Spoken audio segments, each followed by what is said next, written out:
अस्सलामु अलैकुम dear students. आपके 9th क्लास के बोर्ड के पेपर में आपको एक्टिव सेंटेंसेस दिए जाते हैं और आपने उनको पैसिव में लेके जाना होता है। ये सवाल होता है चेंज द वॉइस और ये बड़ा इंपॉर्टेंट क्वेश्चन होता है और ये अपनी जगह पर कि बोर्ड में ये आता है, लेकिन आपको अपनी आम जिंदगी में भी इससे बहुत वास्ता पड़ता है और इसकी जरूरत रहती है आपको।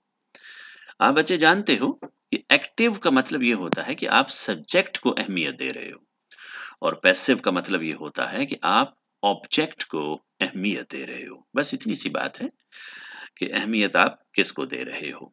तो ये वाला काम सिर्फ और सिर्फ 4 स्टेप्स में हम करने जा रहे हैं। बेहद आसान, पहले भी हम करते रहेंगे। मुझे उम्मीद है कि इस सिलसिले की जो पहली 12 वीडियोस हैं, यानी ये जो हमारी प्लेलिस्ट है, वो ज़रूर आप देखिएगा, क्योंकि पैसिव वॉइस को एक बहुत ही आसान तरीके से मैंने आपको समझाने की कोशिश की है। हमेशा की तरह जब हम ट्रांसलेशन सीख रहे थे, तो हमने क्या किया था, सबसे पहले वर्ब को अंडरलाइन किया था। किसको किया था? वर्ब को अंडरलाइन। तो ये पहचान तो आपकी बहुत अच्छी होनी चाहिए। तो नॉकिंग एट ये हमारा वर्ब है। मैंने उसकी 4 फॉर्म यहाँ पे नोट कर दी हैं। वीडियो को थोड़ा-थोड़ा पॉज़ करते रहिएगा, इन चीज़ों को देखते रहिएगा। और वैसे आप बच्चों की आसानी के लिए मैंने पैसिव का एक फ़ॉर्मूला नोट कर दिया है। हमेशा ऑब्जेक्ट को हम अहमियत देते हैं, स्टार्ट में लेके आते हैं। कोई ना कोई हेल्पिंग वर्ब ज़रूर आएगा और थर्ड फॉर्म आएगी, हमेशा थर्ड फॉर्म आएगी, हमेशा थर्ड फॉर्म आएगी। यानी पैसिव है तो ऑब्जेक्ट शुरू में आएगा और थर्ड फॉर्म आएगी। ये बात तो बस पल्ले बाँध लें। यानी पैसिव वॉइस है तो ये बात डन है। क्या? ऑब्जेक्ट शुरू में आएगा और हमेशा थर्ड फॉर्म आएगी। चलते हैं दूसरे स्टेप की जानिब। दूसरा स्टेप इससे भी आसान है। आपको वर्ब मिल गया है, वर्ब की मदद से आप सब्जेक्ट तलाश करेंगे।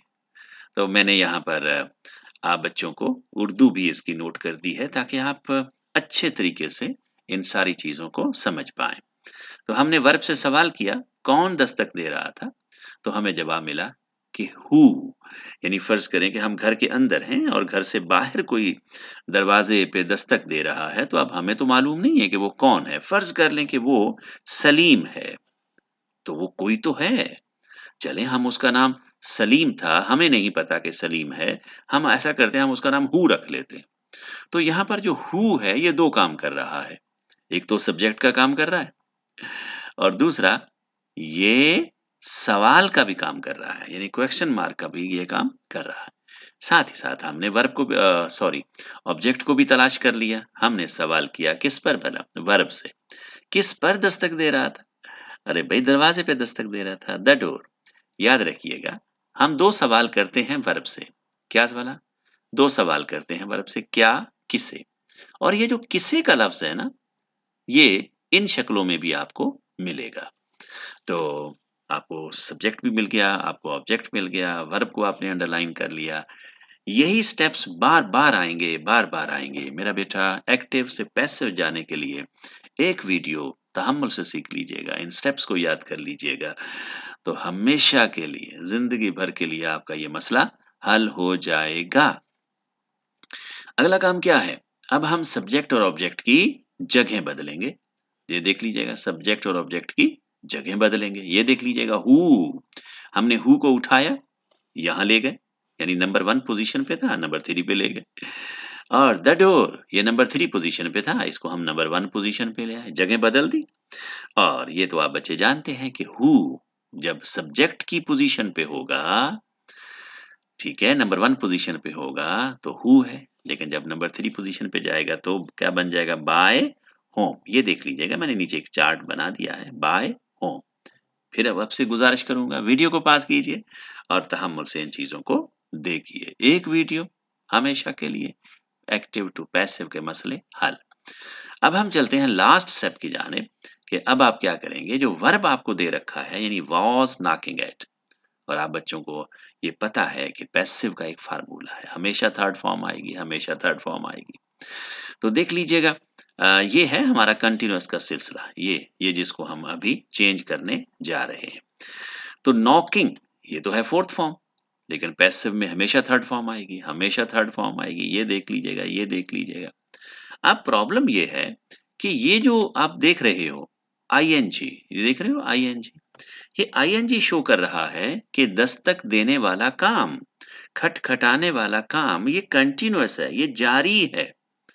तो जाहिर है चाहे हम एक्टिव से पैसिव में जाएं या पैसिव से एक्टिव में आए, तो हम वर्ब की कैफियत को नहीं बदल सकते। एक काम जारी है तो जारी रहना चाहिए। एक काम परफेक्ट हो चुका है तो उसे परफेक्ट रहना चाहिए। अगर एक काम इंडेफिनिट में चला गया है तो इंडेफिनिट ही रहना चाहिए। तो देख लीजिएगा आईएनजी की कैफियत यानी वर्ब की ये हालत कि कंटिन्यूअस है, जारी है, वो देने के लिए हमने लगा दिया बीइंग।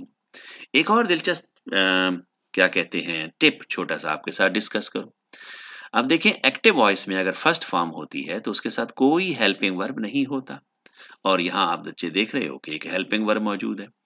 सेकंड फॉर्म के साथ भी हेल्पिंग वर्ब नहीं होता एक्टिव में, लेकिन पैसिव में ये वाले हेल्पिंग वर्ब्स आ जाते हैं।